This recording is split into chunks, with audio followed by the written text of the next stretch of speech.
Okay, my name is Benjamin Nguyen. I'm a student nurse here at the College of Nursing, and today I will be performing my urinary indwelling catheter insertion checkoff. So the first thing I'm gonna do is go ahead and scan the room for you guys.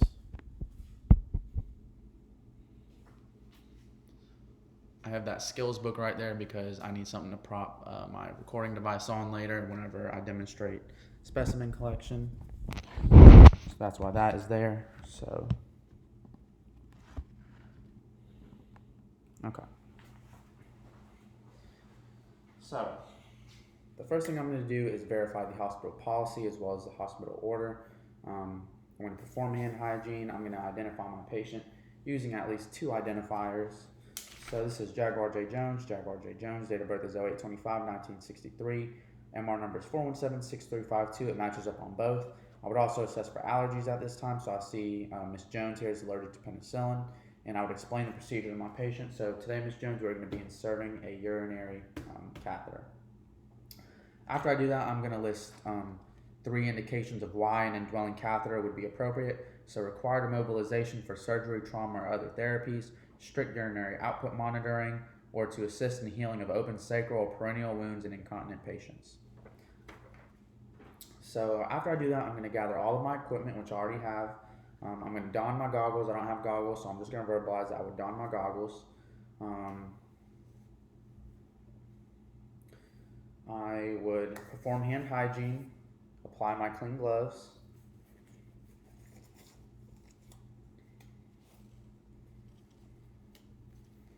I'm going to lower the bed of the patient to a good working height, lower the side rails, and place my patient into the dorsal recumbent position.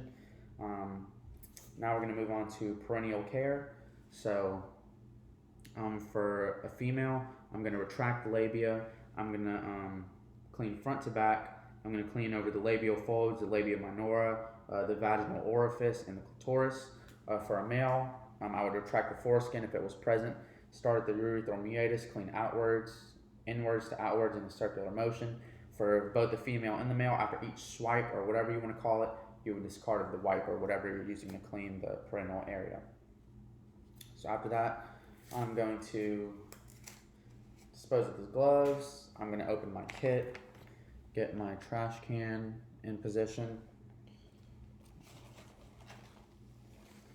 I'm going to open my kit away from me first, making sure only to touch the 1-inch borders. And then I'm going to don my sterile gloves. And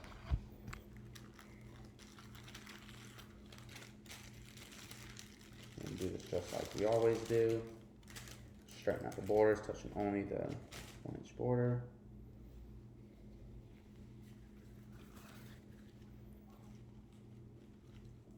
Hitchhiker bone, just like so. Alright.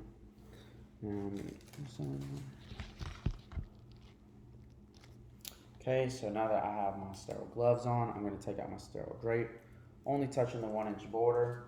I'm going to place it down, shiny side down. Grab it the correct way. So I'm going to grab it like this, and then just lay it straight down. Now I'm going to lay my tray closer to the patient.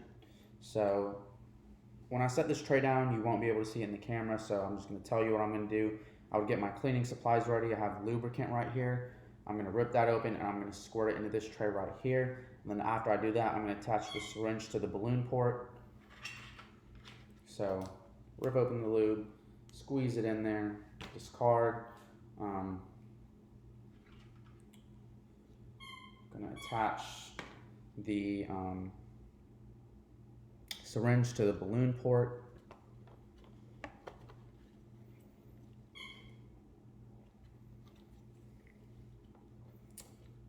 So after you do that, normally you would remove the plastic off of the catheter. I already have mine removed, so I'm just going to verbalize that. Then you're going to, okay, this is my first break. My balloon port came loose, so I'm going to insert it back. Okay, so as I was saying, I would lubricate the tip 1 to 2 inches for a female, 5 to 7 for a male. All right, so get that lubricated. Make sure it stays so I don't have another break.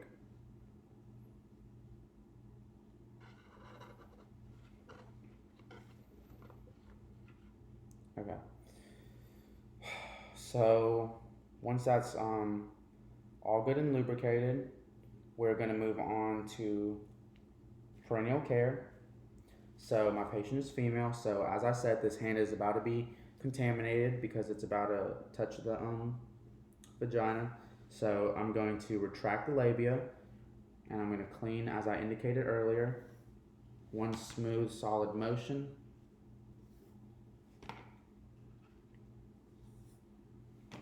All right, so this hand is contaminated, so now it must stay there. So now what I'm going to do is I'm going to grab the catheter with my other hand, and I'm going to insert. For female, it's until you see urine, and then 1 to 2 more inches. For male, it's all the way to bifurcation. So whenever you're in a good spot, you're going to take your contaminated hand, you're going to grab the catheter, you're going to take your other hand, and you're going to insert, well, you're going to inflate the balloon. Got to make sure you hold the catheter in place as you do this.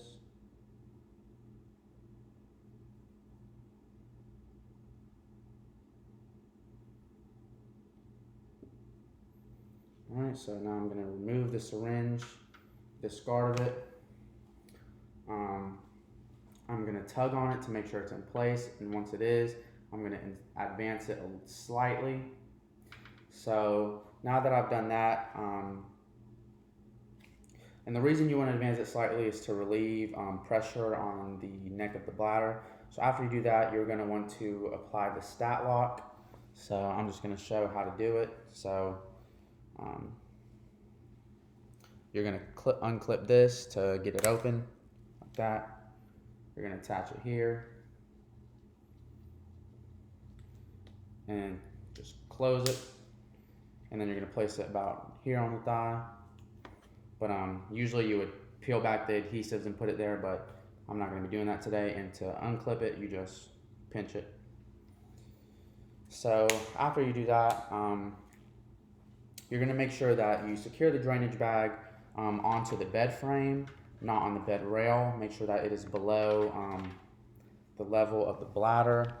So that's why I had the skills book here earlier, so I could show how I'm going to do this. So I'm just going to secure it here.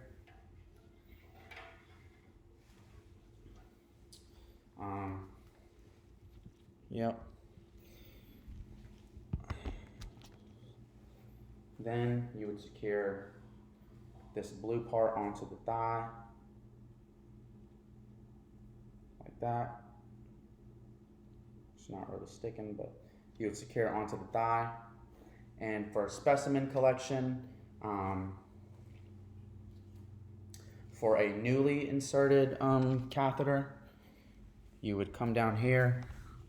You would have a graduated cylinder under to catch any splashes.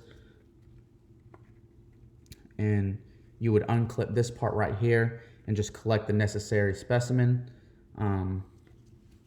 For one that's been inserted for a while, usually I don't have another Luer lock syringe, but if I did, I would insert it into the specimen port. I would draw back the urine needed, and then I would just place it into my container.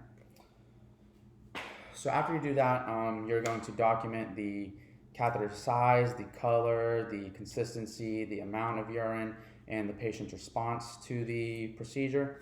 And then after you do that, you also want to explain to the patient how vital it is to care for their catheter daily, wash with soap and water, and after passing stool or stool incontinences.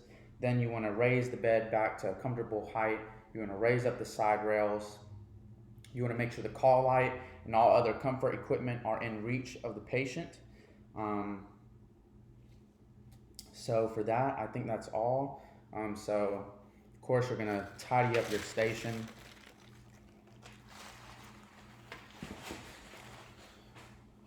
Okay, so I'm gonna also take this syringe out because I'm gonna need it later.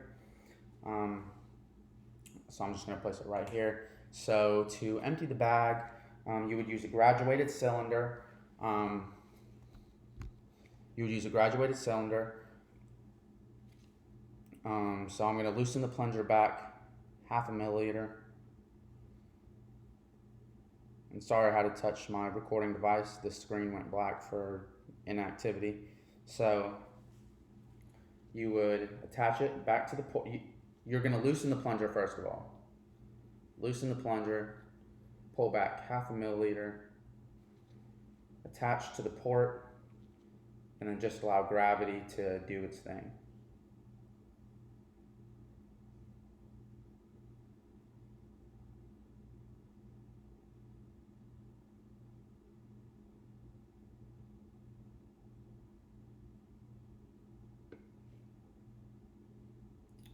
Alright, so then I'm going to remove the catheter. I'm going to dispose of the plunger. I'm going to withdraw the catheter from the patient, dispose of this. After that, I would provide perennial care as stated earlier, and then after that, I would document the intact catheter tip. Again, the amount, consistency, color of urine, and whether there was blood in the urine. And after that, I would list symptoms of a UTI. So that would be dysuria and foul smelling urine. Remember, if there's fever with that, expect pyelonephritis. I learned that in patho. And then in 4 to 6 hours, you're going to come and check on your patient to make sure they voided. If they have not, then you would want to palpate the bladder. And besides palpating the bladder, you would also want to get a bladder scan.